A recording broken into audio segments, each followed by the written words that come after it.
મને ખબર છે તમે ના કરતા, વિશ્વાસ બી ના કરતા અને કામ બી ના આપતા. આમાં નુકસાન સમજો કે ફાયદો સમજો તમારું પોતાનું જ છે. પણ જો કામ આપો છો તેનું શું પરિણામ આવે છે ને એ લાઈવ બતાવો છો. ક્લિયરિસ કંપનીને કામ આપવાથી એક સેટિસ્ફાઈડ લાઈવ ક્લાયન્ટ મારી જોડે છે. આ વાતચીત તમે પોતે પણ સાંભળો. સાહેબ આપનું નામ? મિલાપભાઈ. મિલાપભાઈ, અમદાવાદમાં ક્યાં હતી પ્રોપર્ટી આપણી? મારી અમદાવાદમાં મણિનગરમાં મારી પ્રોપર્ટી હતી અને ઓલમોસ્ટ લગભગ 25 વર્ષ અરાઉન્ડ જે જૂનું મારું બિલ્ડિંગ હતું. અને છેલ્લા ઘણા ટાઈમથી હું સેલ કરવાના પ્રયત્ન કરી રહ્યો હતો. તમે પોતે જાતે એફર્ટ્સ કર્યા? ઘણા બધા મારા એફર્ટ્સ મેં જાતે સમજો કે 4-5 લોકલ બ્રાન્ડિંગ માટે આપ્યા, પછી મેં જાતે ન્યૂઝપેપરમાં પણ આપ્યું. બરોબર. એટલે ઘણા બધા મેં મારી રીતે બી બેસ્ટ ટ્રાય કર્યા, બટ એમાં મને કોઈ રિઝલ્ટ ના મળ્યું. ઇન બિટવીન મને પછી ક્લિયર ડીલ્સના ઘણા બધા મેં રીલ્સ, વિડીયો વગેરે જોયા ને ક્લિયર ડીલ્સનો પછી મેં કોન્ટેક્ટ કર્યો. ઓકે, તો આટલા બધા એફર્ટ્સ કર્યા પછી તમે ક્લિયર્સને યાદ કર્યા? પછી ક્લિયર ડીલ્સ પહેલા યાદ નતા કર્યા? પહેલા મેં યાદ નતા કર્યા, પણ પછી બી મેં ક્લિયર ડીલ્સને યાદ કર્યા. પછી તમને કોણ મળવા આવ્યું? ક્લિયર ડીલ્સમાંથી મને વત્સલભાઈ પોતે જ આવ્યા હતા મળવા માટે. હું પોતે? અને મારી સાથે એમની ડિસ્કશન થઈ, મીટિંગ થઈ રિગાર્ડિંગ ઓફ ટર્મ્સ, પેમેન્ટ છે, ટાઈમ પીરિયડ છે કે કેટલા ટાઈમ સુધીમાં લગભગ ક્લિયર ડીલ્સ આપણાને વેચીને આપી શકે છે. યસ, એ પણ એમણે કોન્ફિડન્સ સાથે મને કીધેલું હતું કે આપણે મેક્સિમમ ટ્રાય કરશું કે 2 મહિનામાં ક્લોઝ કરીએ. એ ટાઈમ પીરિયડ તો એ દરમિયાન બી તમે મને આપેલો જ હતો.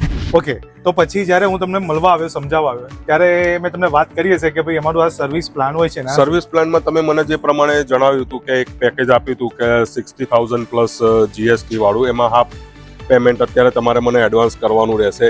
ત્યારે બી મારું એક મન એવું હતું કે ભાઈ હું એડવાન્સ પેમેન્ટ શા માટે કરું, કે હું એડવાન્સ પેમેન્ટમાં બિલીવ નથી કરતો, પણ છતાં બી એક ટ્રસ્ટ બીન ઉપર મેં તમને પેમેન્ટ બી કર્યું સેમ ટાઈમ પર. અને એના પછી તમારી ટીમ એટલે કે તમારા કસ્ટમર કેર મેનેજર વિશાલભાઈ છે, એ લોકોના ફોલોઅપ પણ મને ચાલુ થઈ ગયા. અને મારી પ્રોપર્ટી એપ્રોક્સ 50 થી 55 લોકોએ જોઈ. અને 50 થી 55 લોકોએ તમારી પ્રોપર્ટી જોઈ, રાઈટ? તો હવે ખાલી મને એ બી જણાવો કે તમને જે બાયર આજે મળ્યા છે એ કેટલા દિવસમાં મળ્યા? 4 દિવસમાં. 4 દિવસમાં બાયર મળ્યા? 4 દિવસમાં મને બાયર મળ્યા. અને એમને ટોકન તમને આજે આપ્યું? આજે મારો 4થો દિવસ, હજી મતલબ ક્લોઝ નથી થયો. અને ઇન બિટવીન મારે આજે મોર્નિંગમાં જ સવારે 10 થી 11 વાગ્યાની આસપાસ એમનું મને ટોકન પણ રિસીવ થઈ ગયું છે. ટોકન એમાઉન્ટ પણ મારી રિસીવિંગ થઈ ગઈ છે અને ડીલ મારી આજે ક્લોઝ બી થઈ ગઈ છે 4 દિવસની. સમજો તો તમે જે ખરીદનાર આપણે ફાઇનલ કર્યા એ 4 દિવસ પહેલા અમને વિઝિટ કરી અને આજે અમને ટોકન પણ આપી દીધું. રાઈટ. તો આવી સારી અને સર્વિસથી ક્લાયન્ટ જે હેપી છે એમના ફેસ પર દેખાઈ આવે છે.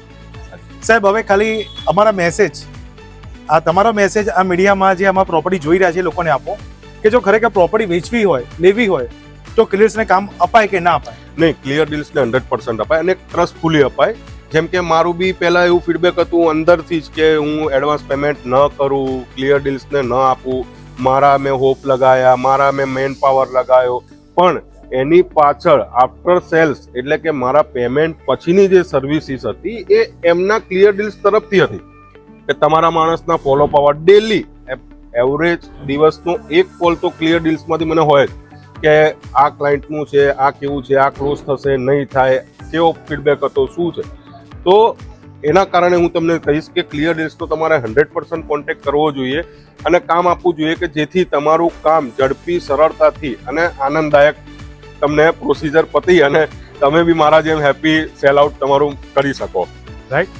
તો જો તમારે પણ હજી પણ સમય છે આપણી જોડે, પ્રોપર્ટી વેચવી છે, ઝડપથી વેચવી છે અને સારો ખરીદનાર જોઈએ છે, સારા, તો આજે જ અમને કામ આપો ને આવા હેપી ક્લાયન્ટ્સની જેમ તમારી પ્રોપર્ટી પણ જલ્દી વેચો. Thank you so much sir. Thank you.